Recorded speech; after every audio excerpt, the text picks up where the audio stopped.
Israel மீது இலங்கை இந்திய நேரப்படி நேற்று இரவு 3:30 மணியளவில் ஈரான் அதிபயங்கர தாக்குதலினை மேற்கொண்டிருக்கின்றன.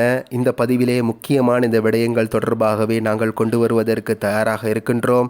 ஈரான் உள்ளிட்ட பல நாடுகளில் மக்கள் கொண்டாடி தீர்க்கின்றனர்.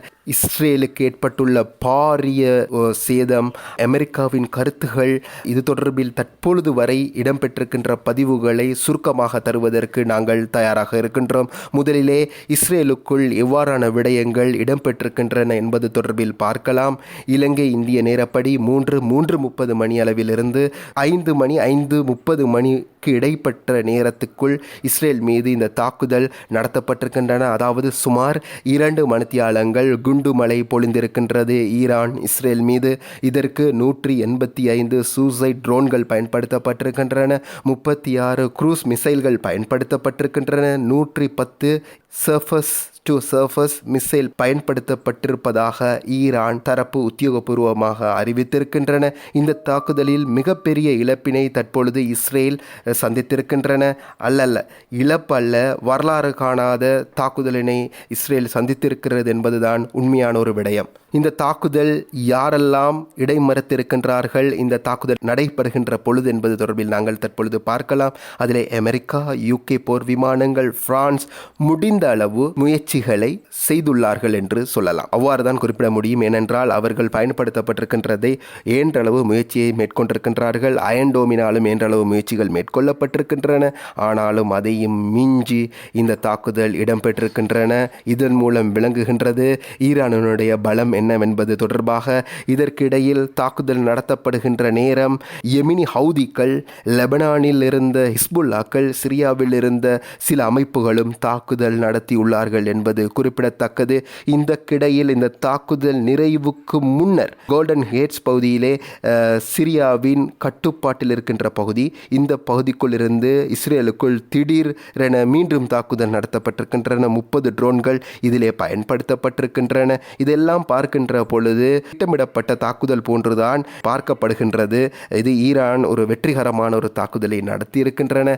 நாங்கள் ஒன்றை குறிப்பிட வேண்டும். ஏப்ரல் 1 டமஸ்கஸில் உள்ள ஈரான் துணை தூதரகம் மீது இடம்பெற்ற தாக்குதலின் பின்னர் நாங்கள் தாக்குதல் நடத்திய தீர்வோம் என எச்சரித்து வந்திருந்த நிலையிலே கடந்த 15 நாட்களாக இதற்கு சர்வதேசத்திலிருந்து எவ்வாறான தீர்மானங்கள் கிடைக்கப் போகின்றது என்பது தொடர்பிலே எதிர்பார்த்திருந்தார்கள். இதற்கு இடையிலே ஜோர்தான் இஸ்ரேல் பக்கம் நிற்பதாகவும் தனது ஏர்பேஸ்களை, அதாவது தனது விமான நிலையங்களை இஸ்ரேலுக்கு வழங்குவதாகவும் அறிவித்திருக்கின்றன.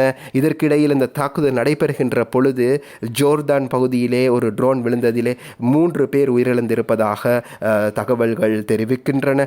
அடுத்து இஸ்ரேலுக்குள் என்ன சம்பவங்கள் நடைபெற்று கொண்டிருக்கின்றது தொடர்பில் நாங்கள் பார்க்க இருக்கின்றோம். முக்கியமாக என்னுடைய முக்கிய விமான நிலையம் ரமோன் ஏர்பேஸ் விமான நிலையம் மீது ஹைப்பர்சோனிக் மிசைல்கள் மூலமாக தாக்குதல் நடத்தப்பட்டிருக்கின்றன. இது மிகப்பெரிய இழப்பினை இஸ்ரேல் விமான நிலையத்தில் ஏற்படுத்தியுள்ளது. இஸ்ரேல் மக்கள் தற்பொழுது வீதிகளில் ஓடி திரிகின்ற காட்சிகள் தற்பொழுது வெளியாகி கொண்டிருக்கின்றன. அங்கு ஒரு பதட்டமான ஒரு சூழ்நிலை இடம்பெற்று கொண்டிருக்கின்றது. இந்த சூழ்நிலைக்கு மத்தியிலே நாங்கள் குறிப்பிட வேண்டும், 180 நாட்களுக்கு மேலாக பலஸ்தீன் மக்கள் எவ்வாறு அங்கெங்கும் ஓடித்திருந்தார்களோ அந்த நிலைமை தற்பொழுது இஸ்ரேலிலே ஏற்பட்டிருக்கின்றது. எதிர்பாராத தாக்குதல், எதிர்பார்த்ததை விடவும் பயங்கர தாக்குதல் ஒன்று இடம்பெற்றிருக்கின்றன. இதற்கிடையில் ஈரான் உள்ளிட்ட பல நாடுகளில் கொண்டாட்டங்கள் இடம்பெற்று கொண்டிருக்கின்றன. ஈரான் மக்கள் நாங்கள் சாதித்து விட்டோம் என்று கோஷமிட்டவாறு மக்கள் அங்கே இங்கேயும் தெரிந்து கொண்டிருக்கின்றார்கள். நேற்று இரவு பூராகவும் ஈரானிலே கொண்டாட்டங்கள் வெடித்து கொண்டிருக்கின்றன. அதற்கு அடுத்தபடியாக ஈராக், லெபனான், யெமன் உள்ளிட்ட நாடுகளிலும் பல்வேறு நாடுகளிலே கொண்டாட்டங்கள் தற்பொழுது ஆரம்பிக்கப்பட்டிருக்கின்றன. இதற்கிடையில் சவுதி அரேபியா, அமெரிக்கா உள்ளிட்ட நாடுகள் பொறுமை காருங்கள் என்கின்றார்கள். இதற்கு நாங்கள் ஒரு முக்கியமான ஒரு விடயத்தினை குறிப்பிட வேண்டும். என்னவென்றால், வேறொரு நாடாக இருந்திருந்தால் தற்பொழுது இஸ்ரேல், அமெரிக்கா உள்ளிட்ட பல நாடுகள் ஒன்றாக இணைந்து தாக்குதலை மேற்கொண்டிருக்கலாம். ஆனால் இஸ்ரேல் ஆனது தற்பொழுது ஈரான் மீது மீண்டும் தாக்குதல் நடத்துகின்ற பொழுது இதனை விட பயங்கர தாக்குதலினை நீங்கள் சந்திப்பீர்கள். நாங்கள் ஒரு பகுதியினை நாங்கள் பயன்படுத்தி இருக்கின்றோம், பகுதி 2, 3 நீங்கள் பார்க்கவில்லை என்பது போன்று ஈரான் வெளியிட்டிருக்கின்றது கருத்துக்கள். தாக்குதல்களை, இந்த தாக்குதலையே இஸ்ரேலினால் தாங்க முடியுமா என்று தெரியவில்லை. இன்னும் பல தாக்குதலை நடத்துவதாக குறிப்பிடுகின்றார்கள். எம் மீது தாக்குதல் நடத்தப்பட்டால். இதற்கு இடையிலும் முக்கியமான ஒரு விடயம், அமெரிக்கா இதற்குள் நுழைந்தால் ரஷ்யா கட்டாயமாக ஈரான் பக்கம் நிற்கும். அதன் பின்னால் சீனா நிற்பதற்கு அதிக வாய்ப்புகள் காணப்படுகின்றன.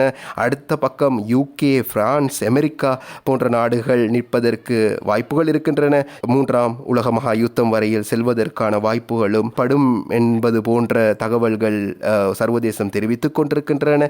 இதே நிலைமை ஏற்பட்டுவிடக் கூடாது என்பதனை அனைவருடைய பிரார்த்தனையாக இருந்து கொண்டிருக்கின்றது. அடுத்தடுத்து நடக்கின்ற விடயங்களை சுட சுட தருவதற்கு நாங்கள் தயாராக இருக்கின்றோம். தொடர்ந்து நியூஸ் தமிழுடன் இணைந்திருங்கள். தரமான பாடநெறிகளை வழங்கி வரும் அரசு அங்கீகாரம் பெற்ற அமேசான் காலேஜ் உயர்கல்வி நிறுவனம் கல்வி அமைச்சின் கீழ் TVEC-யில் பதிவு செய்யப்பட்டு பல பிரபலம் வாய்ந்த UGC பல்கலைக்கழகங்களுடன் 2009 முதல் சுமார் 15 வருடங்களையும் தாண்டி நடத்தி வருகின்றது அமேசான் காலேஜ். மேலதிக தகவல்களுக்கு அழையுங்கள் 0114-386-126 அல்லது 0112-591-110 www.amazoncollege.lk.